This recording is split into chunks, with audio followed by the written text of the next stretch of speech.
Hey guys, it's Colson, and welcome to our 5th day in our 2nd week of cooking. Now today we're going to be making some crustless pumpkin pie. And this pumpkin pie is so good, it's really healthy, so let's get started. This recipe is from our old friend Julie, so thank you Julie. Now we're going to preheat the oven to 425 degrees. This recipe calls for 3 eggs and 2 egg yolks, so we're going to crack those now.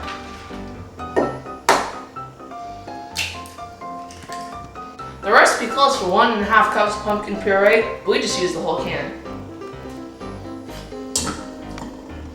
Now we're going to add some cinnamon, cardamom, nutmeg, and ginger. Now we're going to mix the spices, the pumpkin puree, and the eggs.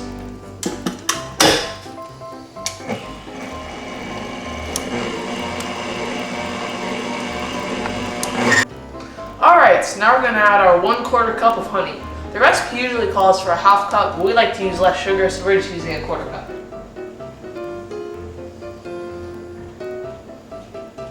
A 1/4 cup of honey has only 12 teaspoons of sugar, whereas a 1/2 cup has 24 teaspoons. We're trying to reduce our sugar, so that's why we have a 1/4 cup. Now we're going to put in our 3/4 cup coconut milk and continue to mix. While our mixture is mixing, we're going to use some coconut oil to grease our pan. Now we're going to pour our mixture into our greased pan. You can see it's pretty liquidy, but that's okay. Alright, our pie is in the oven, and now we're ready to cook it for 15 minutes. Since my mom just became allergic to nuts for some strange reason, and there are coconuts in the pumpkin pie, she can't have it. So we're going to be making her a quick apple dessert. Now we're putting in some cranberries. So we've never done this before, and we're just playing it by ear. So we're going to put a 1/4 teaspoon of cardamom into the mix. Now we're going to put a teaspoon of cinnamon into it. And lastly, an 1/8 teaspoon of ginger.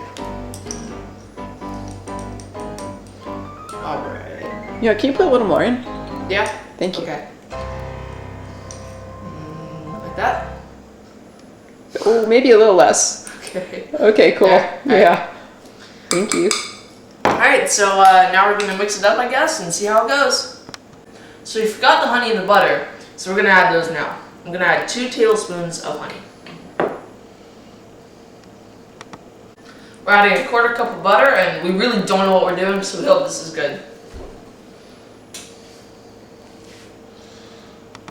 Alright, so now we've got to turn the oven down to 350, and then we're going to cook our pumpkin pie for another 30 minutes.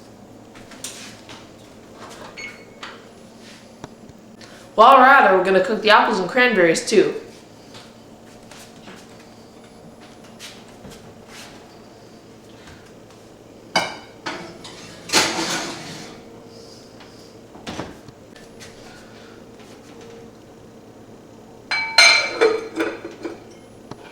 We don't know how long it will take for the apples and cranberries, so we'll be checking back. So the apple cranberries are done. Looks really good, but we think it's a little bit overdone, so probably about 20 minutes. The pumpkin pie will be coming out in just a minute. So the pie is done, now it's time to eat. We hope you enjoyed this video. If you did, be sure to give it a like and subscribe and share it with a friend. Thanks, and happy hormesis!